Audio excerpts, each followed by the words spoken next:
Seen that. No, my depiction is really not bad. You want to see it then? Okay, then I want to actually pick on any literary one here. Literary one 하야겠네. They were able to turn the food away from other people, probably.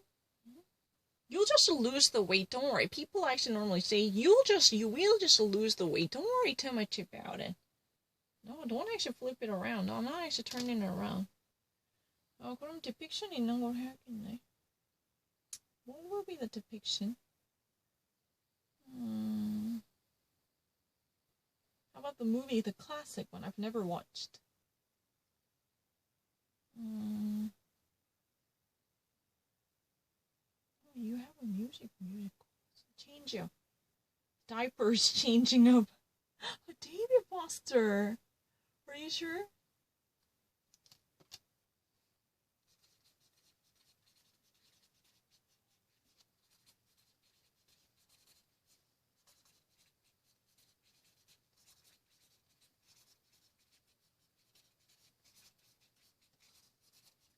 If you ever actually watch it in a movie, you would actually notice that housemaid would normally roll around with the feather to dust up the surface because our house would be easily packed up with the tiny microparticles called the dust. Apparently, when my mother was dusting off a piano, if you have a upstanding piano forte or grand piano with its lead open up, doesn't matter. Piano is a hack of a white elephant in the room to gather dust. Bunnies. If you don't actually take care of it, you're going to meet your bunny friends. Very gray one. So, what? My mother was, using a feather or, any dustbuster, to remove and wipe off and shake off the dust that might be piling up on the surface by putting, just actually removing it. That's a dusting. Once we didn't really have a vacuum cleaner, we actually really need to rely on a dustbuster or a feather. Ricci family actually has an ostrich feather to wipe up the surface. If you're from aristocratic family, you probably actually have this kind of thing. I don't know. I watched it from a movie. Don't worry. I just actually read a town and country type of magazine to actually at least have a very sneak preview and a teaser of what it is like to be rich and beautiful and having a little summer house in the Long Island in the Southamptons. I've been actually known to this because I was really interested in, enjoying this kind of life, or at least, having any idea how other people live in the whole universe. That was my curiosity. Excuse me, we're actually living on this island called Manhattan. How can I actually get to know you? I was wondering how I can actually figure out the Hamptons lifestyle. I've been actually reading this town and country type of a magazine. They're fascinating. Of course, in a wedding and registry, that's really the greatest thing.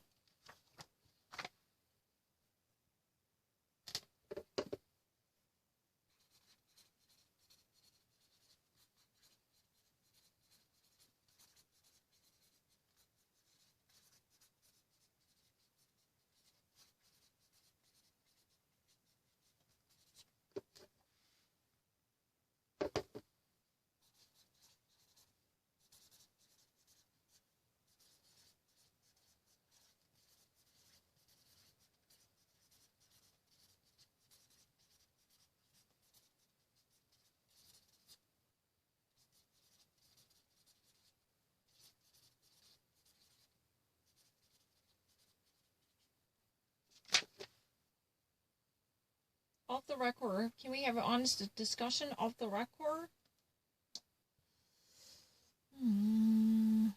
What the line? I know I wanted.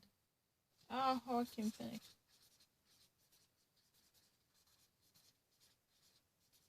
And Reese Witherspoon.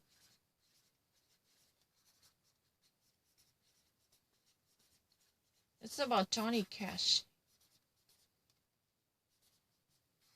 Johnny Cash is relatively not onto most of other countries probably because of Elvis Presley, but he was a great rival of Elvis Presley. This movie was devoted to the life of Johnny Cash, the country song singer. Is there anything that I can find? Blush. Shears. Stanley Tucci. And the Shear. Burlesque. Burlesque is a really comical cabaret type of funny mocking that wouldn't normally put on a stage to bring the mockery out of aristocratic life. But the audience would be packed up at or studied with the high profiles. But it's a really funny thing, burlesque. Braveheart, Mel Gibson. Music and lyrics, I never miss it. My problem is, if you really have a doubt, street food, you want to try it? Because people really think that I don't really know much about it. But I really don't know. What else I can actually say that?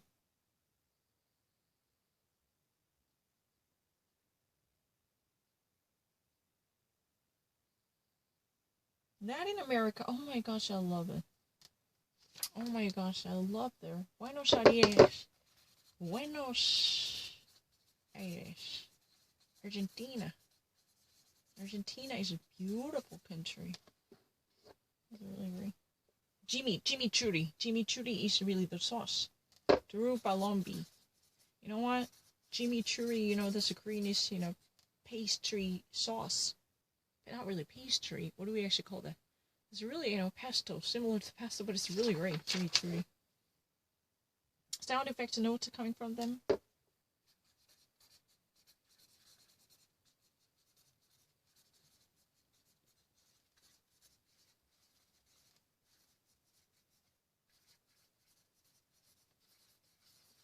Sound effect and noise coming from the people.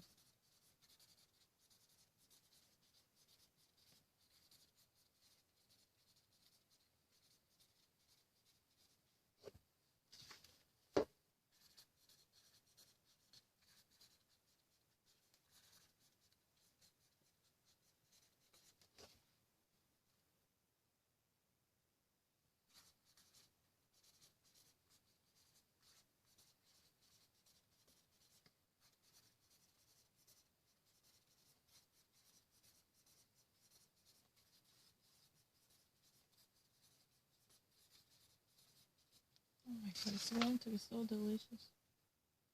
I know more foods in English. I'm not lying. I have it written down. I don't want to repeat it. It's a really beautiful city. Tamara Rosenfeld.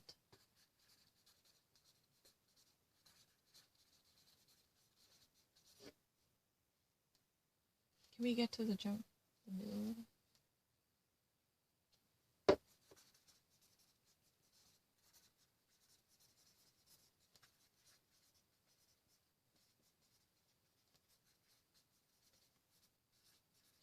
From the highest social class to the lowest one.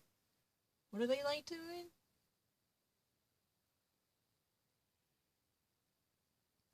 Ah.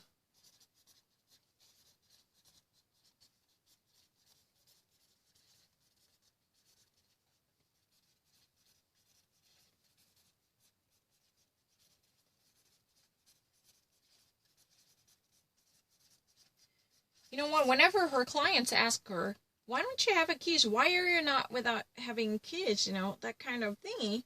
Then she answered to them saying that, oh, you are my kids. You're very spoiled. That means, you know, you are going to be literally served with a very rich, fatty food, which would definitely spoil all the instincts of yours. You know, she is that much generous to treat her clients coming to her restaurant very nicely, right? So what are they eating? That's my question. You're very spoiled. Fugaceta. Something that you actually burn it in fire?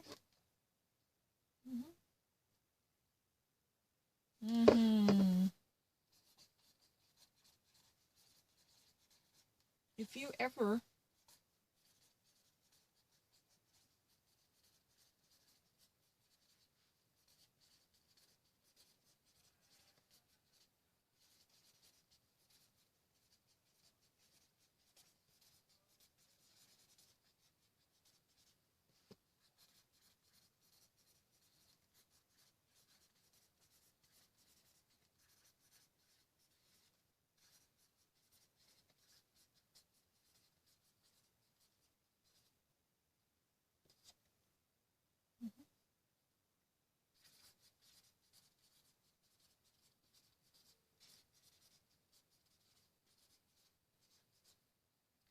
You know what, basically, if you ever want to snatch away the very best spot to have the best pizza in Argentina, then you first need to find out the place where a queue of taxis, they're lining up in front of the door to pick up their customers. That's basically the best place. Because, more customers are going to hit the pizzeria, then taxi drivers are going to be hyenas to snatch their customers are coming out of the stores, right? So basically, you need to find the place where the taxi line is the longest, snaking out of the street, right?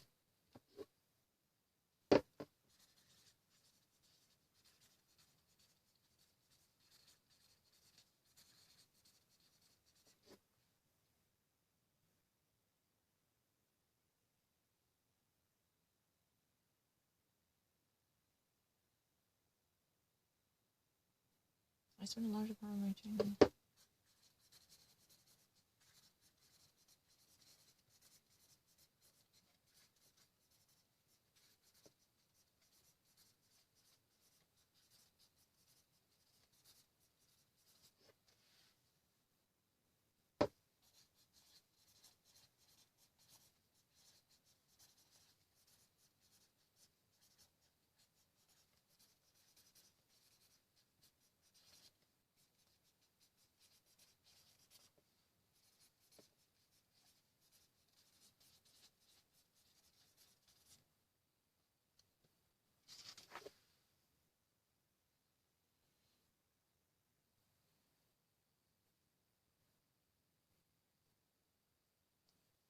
Mm-hmm.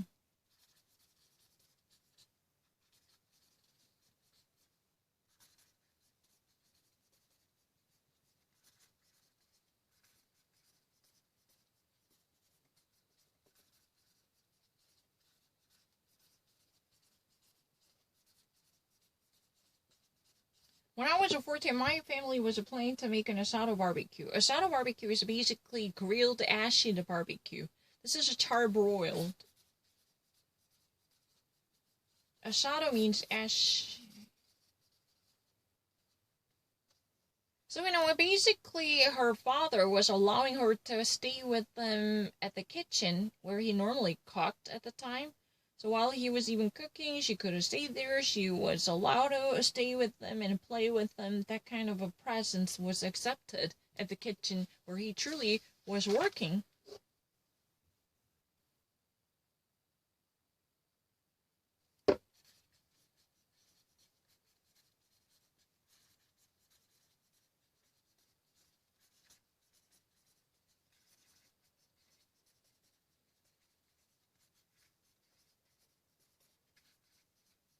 After that experience, I was determined to learn cooking. Mm-hmm.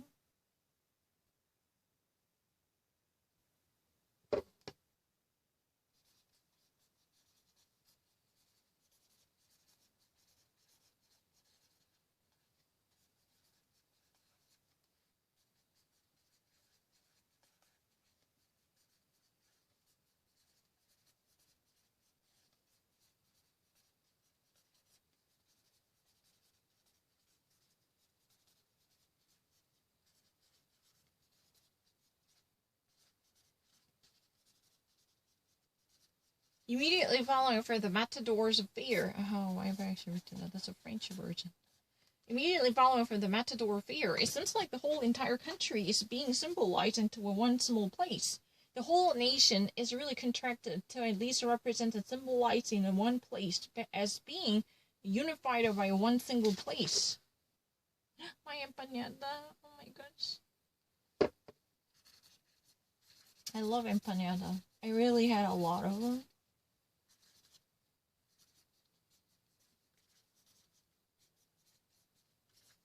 Bit of oregano, salt and pepper, and minced meat. And I didn't really see that.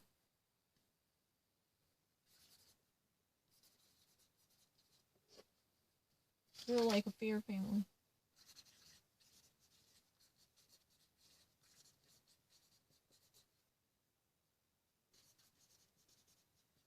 for all of us who are actually returning to the societies, the communities, really the day, the countryside for us.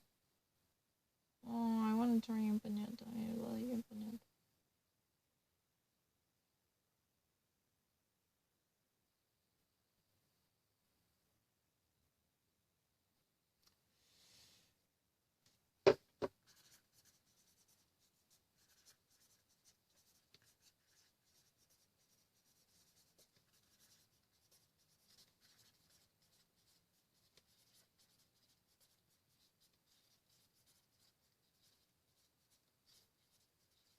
When I was a teenager, being a cook wasn't a career or a choice. 너무 쉬우니까 조금 복잡한 문장이 있는 걸로 갈게요.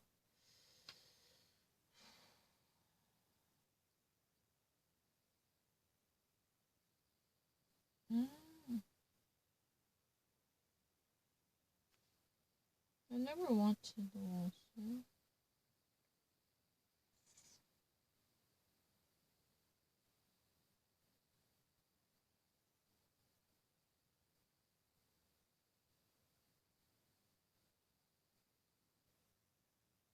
I kind of watched this. 내가 봤는데.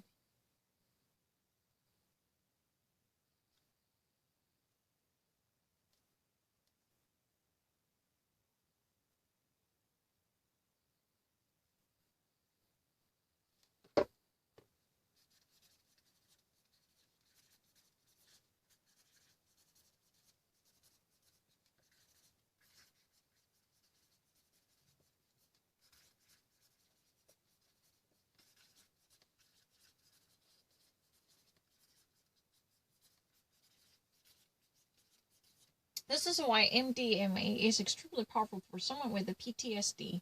The post-traumatic stress disorder is a really painful experience, but if you ever let your receptors be connected with the MDMA, then this would actually release a powerful effect to truly remove or at least release yourself from these painful memories that might actually suppress your day.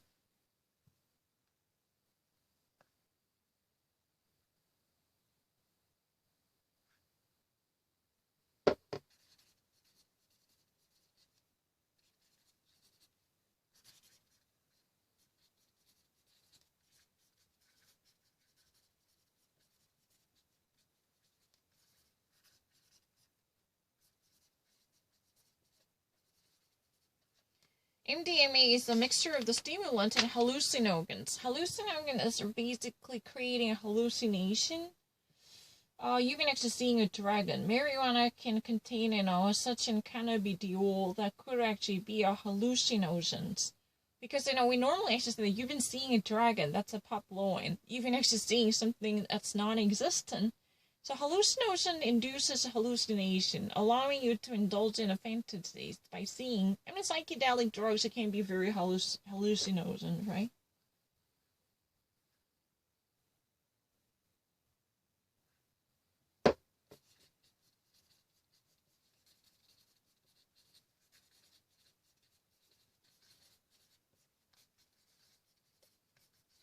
It will make people feel the intense love.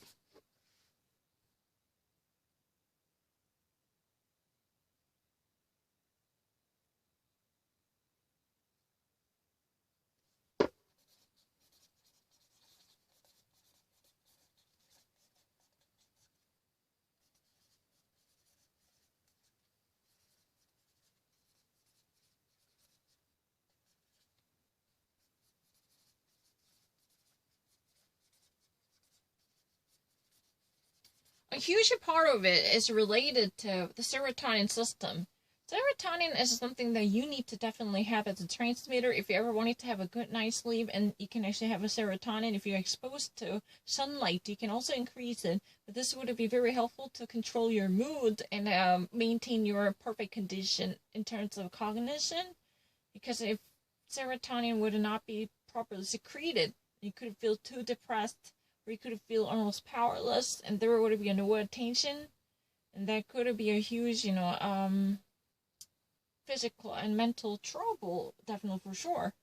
But this type of excessive secretion of serotonin would be associated with hallucinogen. Hallucinogens would actually help I mean, in a collaboration with a stimulant. Stimulant is basically boosting the vibration of dopamine, trying to get you high. I mean, I remember this because I used to actually at least taken several courses related to psychological drugs. I still remember that Dr. K actually introduced a guest lecturer to us when we were actually learning things about drugs, the psychopharmacology, right? So-called the psychopharmacology. There was a section devoted to psychopharmacology. And there was a guest speaker, one of the colleagues of Dr. K, who was invited to give a lecture on behalf of him. At least, throughout the semester, there would be a one guest lecturer, right? And learning.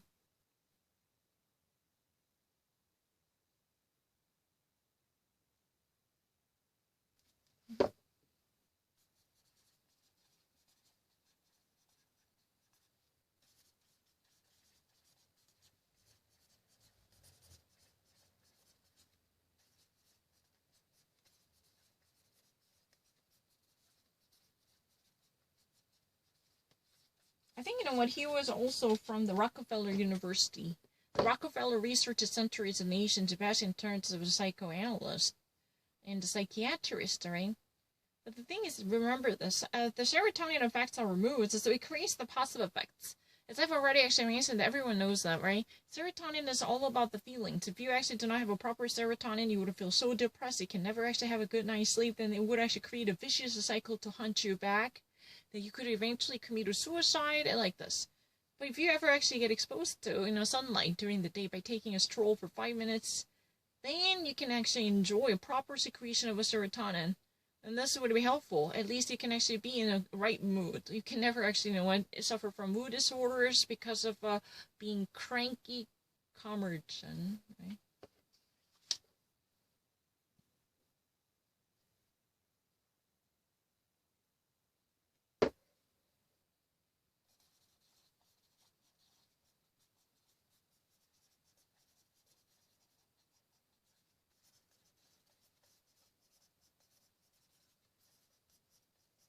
Before its therapeutic uses could be explored, well before its medicinal or remedial effects could be navigated or researched. What happened? Well, it's not resuming.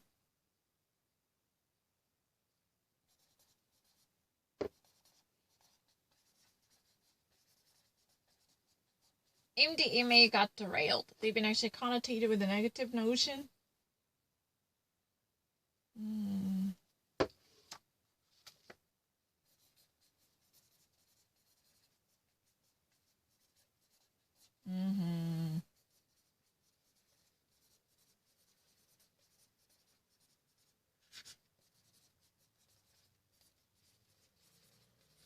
What does that mean? Right now, you probably have noticed that people with the PTSD disorder, the post-traumatic stress disorder, who actually suffer from enormous, excruciating events like the wars, or any different type of personal tragedies, they are possessed by this almost insurmountable memories, right?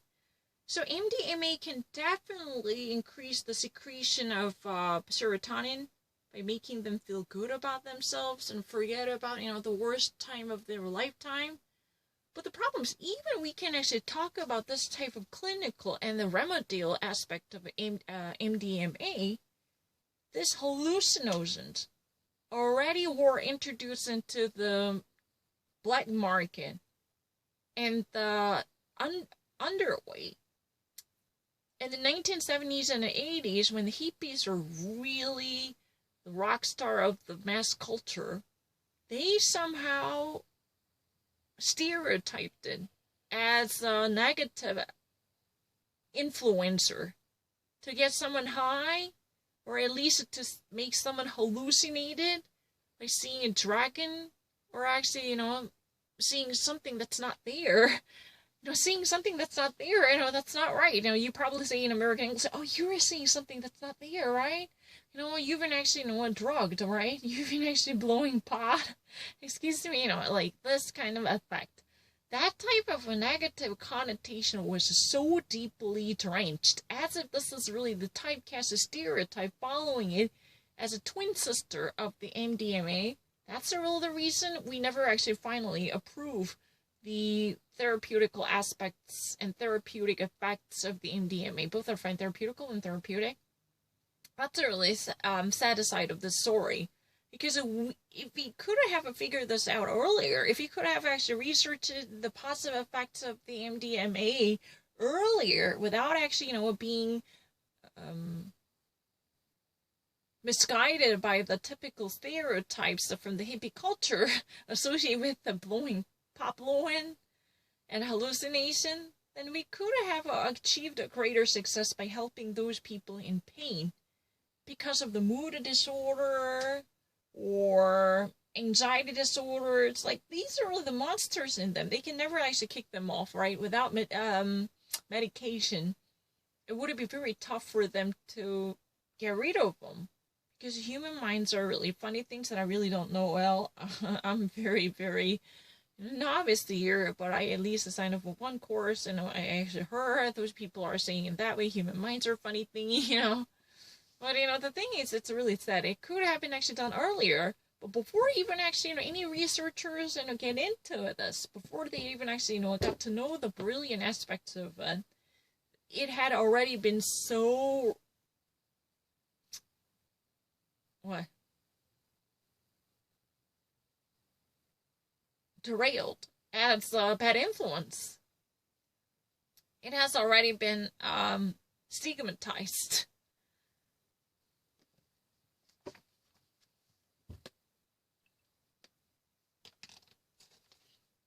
I'm not lying. I learned this from America. I really remember that. Even, you can actually check this out. There was a guest lecturer, one of a close colleague of Dr. K, who was studying or featuring the very specific area called the pharmacology, psychological pharmacology, so-called the psychopharmacology. This is really about the drugs, barbiturates, or what dopamine jacking one, opioids, like this, So we've been actually talking about this and that. I'm not really so sure how well I've been actually learned from that.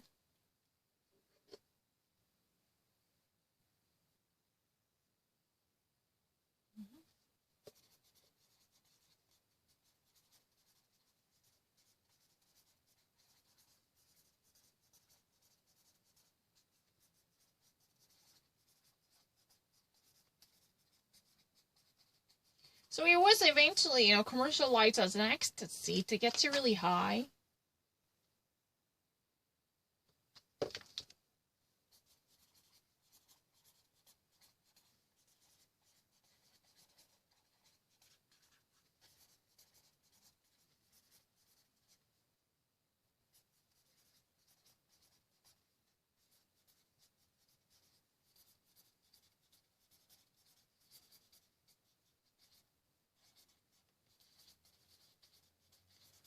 It's really interesting. The war on research or recreational drugs was actually the war on the pharmaceutical research. That means, basically there had been no clear distinction between the pharmaceutical drugs and the recreational or addictive drugs. So, during the Reagan administration, there has been serious crackdown on any type of entertaining, addictive, recreational drugs. But this type of a restraint could definitely cause a backfire on the very benign development of a pharmacology and pharmaceutical drugs. So basically, they've been actually coming from the two different, literally from the same, also wie eine Ausguss, aus einem Guss. They're from the same mother. Because if you ever decide to use the same very substance that could have killed someone in a proper sense, then this is really the best you can actually do. So this type of a severe restraint on drugs was double-sided sword, right? It cut both ways. Surely it cut both ways. Because it was helpful to at least, put a limit on drug abuse. But the problem is the very powerful and positive development and the research of drugs that could actually have saved millions were also suspended or hampered or derailed or denigrated or obstructed or obliterated completely. That couldn't be possible. It cut both ways.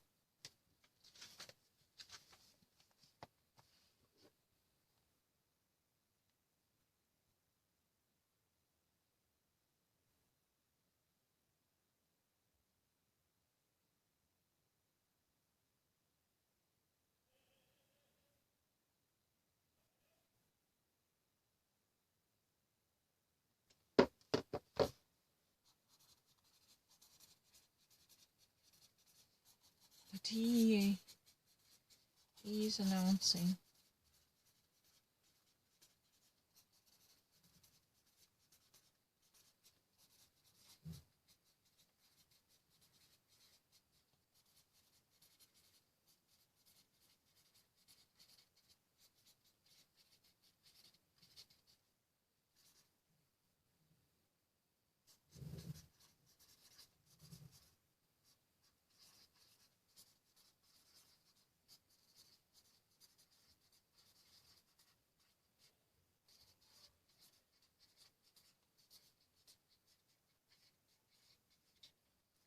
this morning, the Drug Enforcement Agency is announcing the MDMA by the street name known as ecstasy, to be placed under the emergency section Article 1. That means, this requires the uttermost serious attention. That means any abusers of ecstasy could be punished seriously or chased after, and there would be no further discussion about this in the material that would be met with a softer punishment or consequences, right?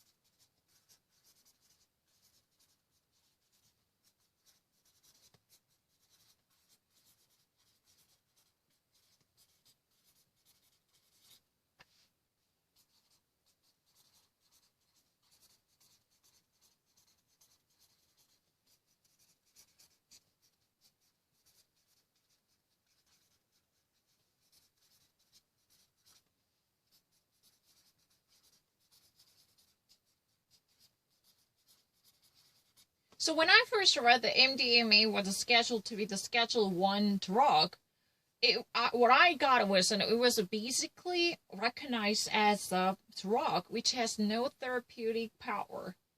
Right, that's what she said.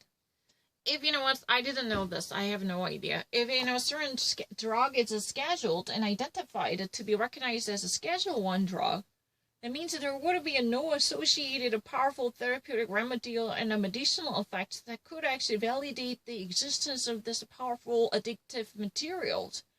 That means that there is nothing but fun or unwanted hallucination. For that reason, this would be so against our society, because it has no genuine value in it. That's really what it is about, right?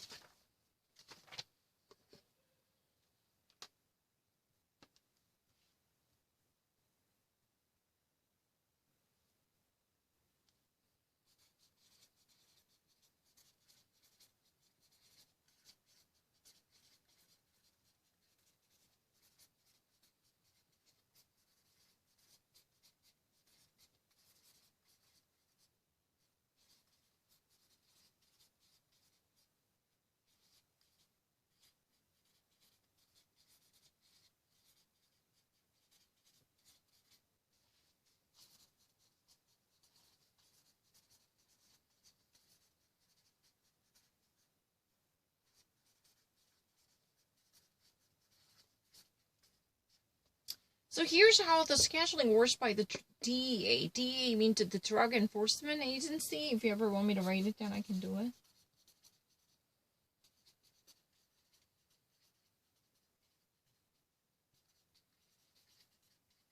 It simply actually defines and lays out the perfect groundwork by actually scheduling and scaling all the drugs distributed and manufactured in the United States. To actually see how illegal that might be. Mm-hmm.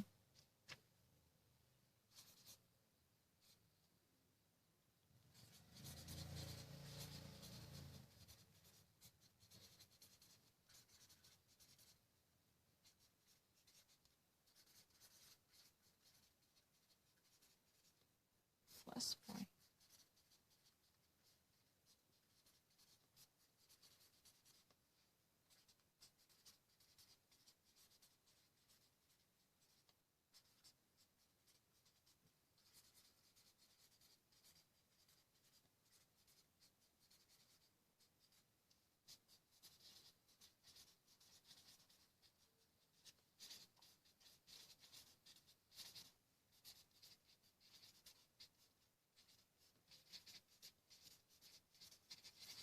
So basically, what the DEA does is like this.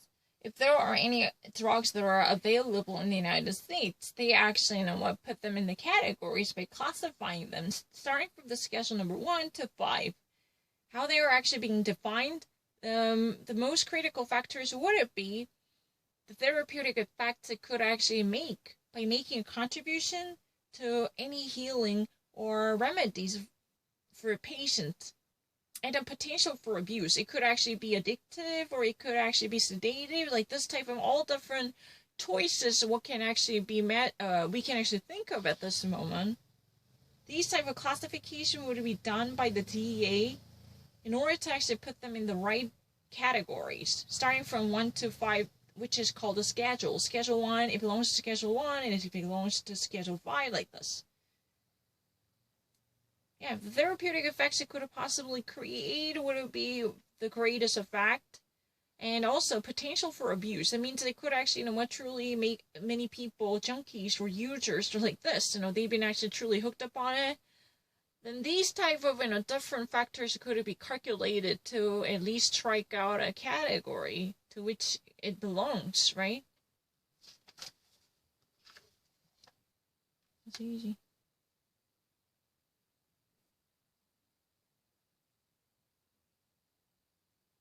Mm-hmm. Ha ha ha.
Federal government.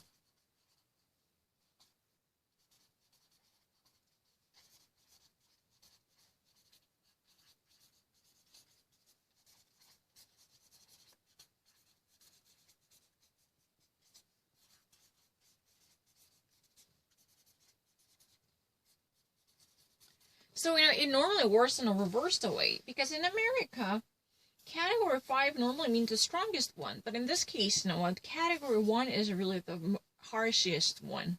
That's the real reason she calls it reverse way. If you ever actually want to catch hurricane measurement, Category 5 is the most powerful one.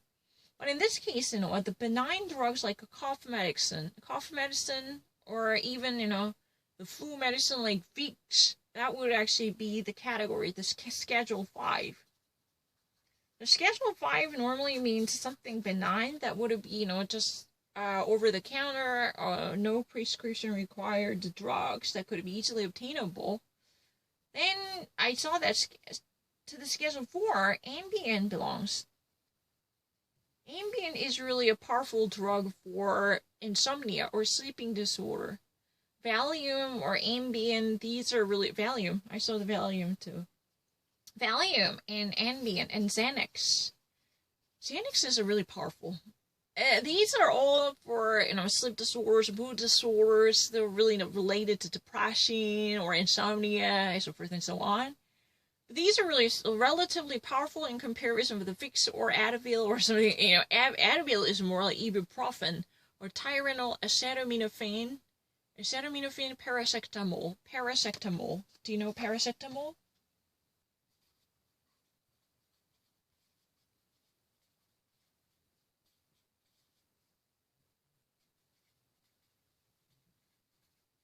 Tylenol is really the thingy.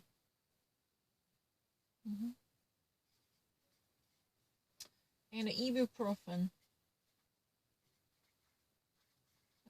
Advil. And they even actually had an Advil, ibuprofen, in its own name as a brand. And even the generic brand, I mean. And what do we have? Aspirin. Bion aspirin. Yeah. I mean, these are likely to be the over-the-counter medicine, no prescription from doctors would be necessary. They are likely to be the Schedule 5. Ambien, by the way, Valium, Ambien, and Xanax, so these are very powerful. If you actually, want to increase your dosage, it could definitely have a powerful effect on you. And if you actually overdose, OD yourself, then you could actually literally see the creator of you really quickly. You can give up your ghost. If you ever actually, finished up the entire bottle of Valium, then you could go to heaven, right? I'm 100% certain. I mean, these are really kind of the thing that belongs to Schedule 4. But the thing is, the pyramid, top of this pyramid, are the most, heinous drugs that actually be recognized by the federal government of the United States as a worthless drugs, but for deranging the minds of our people. That means, these drugs are classified as no therapeutically effective and totally worthless drugs. And they would actually also endanger people by making them addicted to them, right? What are those? Ecstasy, fentanyl. Fentanyl tells the truth. And Oxycontin and opium, they had a therapeutic one. Yeah, I really did not say that. But ecstasy has been actually before the actual study. But right now, the ecstasy's main ingredient, MDMA, has been recognized as a powerful medicinal factor that could even actually cure many with the mood disorders or anxiety disorders or the PTSD type of traumatic experiences, right? I'm not really analyst here, but I learned that much. Excuse me, I actually really remember these kind of stuff. And I was really kind of interested in reading certain things about the pills. And I'm not really kind of that great at it, to tell the truth, I'm not. But I really have this book. And I was really into it. I've already taken 2 different courses. Even actually at LaGuardia, we had 2 or 4 different classes related to the pharmacology. We were supposed to remember kind of be the old what is that? CDB. What makes the difference between CDH and CDA or whatever. This kind of thing I actually, was forced to memorize at the school. I remember that.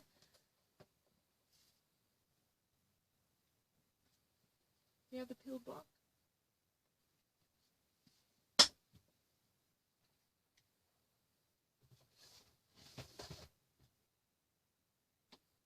I think somewhere along the way.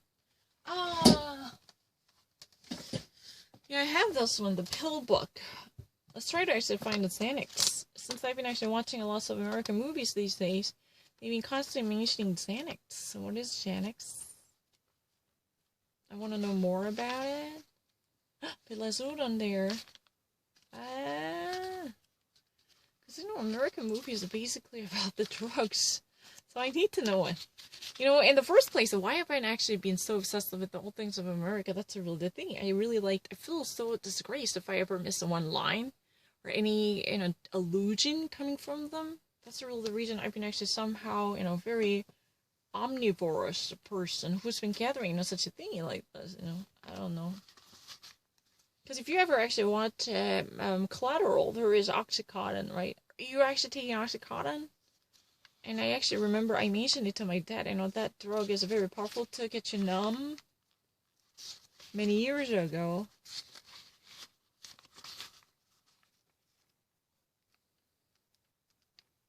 Because I'm really into it. It all started with, my greed for getting every line from American movies. Now I'm almost there. I'm very confident. Because I've been actually trying to pack myself with, lots of superficial thingy. Is it true? Because at least you don't really understand these words, and having a blanks that made you feel very bad. Ugh. I never liked it. Do you have a Xanax? I don't know. It starts with X. Oh, yeah. 457.